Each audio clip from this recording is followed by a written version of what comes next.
హైదరాబాద్లోని Kukatpally police station పరిధిలో దారుణం చోటు చేసుకుంది. ఇద్దరు కుమారులను చంపి తల్లి ఆత్మహత్యకు పాల్పడింది. ఖైరతాపూర్ రాఘవేంద్ర కాలనీలోని ఈ ఘటన జరగగా సంఘటన స్థలానికి క్లూస్ టీం పోలీసులు చేరుకుని విచారణ చేస్తున్నారు.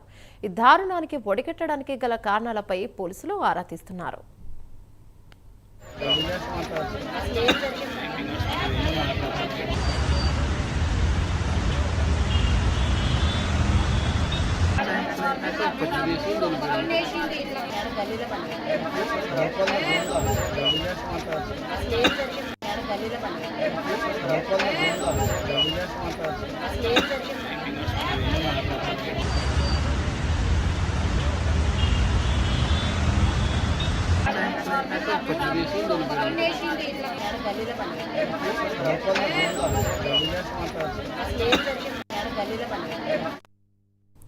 హైదరాబాద్లోని కుకట్పల్లి పోలీస్ స్టేషన్ పరిధిలో దారుణం చోటు చేసుకుంది. ఇద్దరు కుమారులను చంపి తల్లి ఆత్మహత్యకు పాల్పడింది.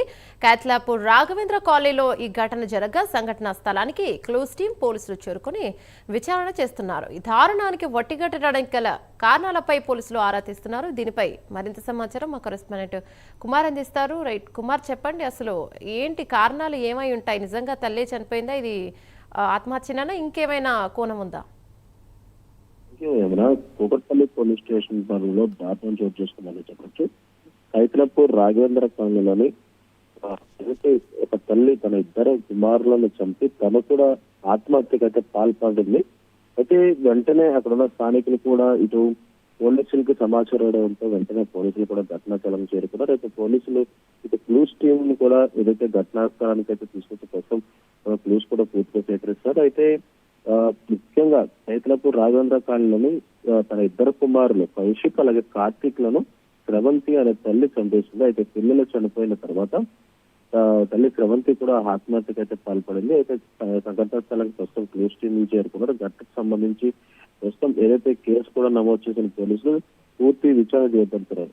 అయితే అసలు తన ఇద్దరు కుమారులను ఎందుకు చంపి తాను ఆత్మహత్య చేసుకుందనే దానిపై పోలీసులు అక్కడ ఉన్న స్థానికుల్ని విచారణ అయితే చేస్తున్నారు. వాళ్ళు అసలు వాళ్ళు అంటే ఈ ఖైరతాపూర్ కి సంబంధించి రాఘవేంద్ర కాలనీలో ఎప్పుడు వచ్చారు, అలాగే అసలు ఈ శ్రవంతికి సంబంధించిన కుటుంబ సభ్యులు ఎవరనే దానిపై కోసం విచారణ అయితే కొనసాగుతుంది.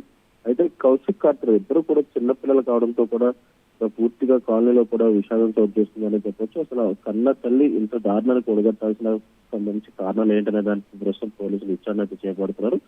అయితే శ్రవంతికి సంబంధించి ఏదైతే అతను హస్బెండ్ ఎవరనే దానిపై కూడా పోలీసులు విచారిస్తున్నారు. అసలు ఈ సంఘటన జరిగిన సమయంలోని ఇంట్లో ఎవరు లేరనే తెలుస్తుంది. అయితే హస్బెండ్ ఎటు వెళ్ళారు, అలాగే ఇంట్లో ఏమైనా కలహాలు ఉన్నాయా, లేదంటే ఇంత దారుణానికి ఒడగట్టాల్సిన దానికి అవసరం ఏమైనా దానిపై ప్రస్తుతం పోలీసులు అయితే విచారణ అయితే చేపడుతున్నారు. మరి కొద్దిసేపట్లో దీనిపై పూర్తిగా స్పష్టత వచ్చే అవకాశం అయితే ఉందనే చెప్పొచ్చు. ఇందులో థ్యాంక్ యూ కుమార్.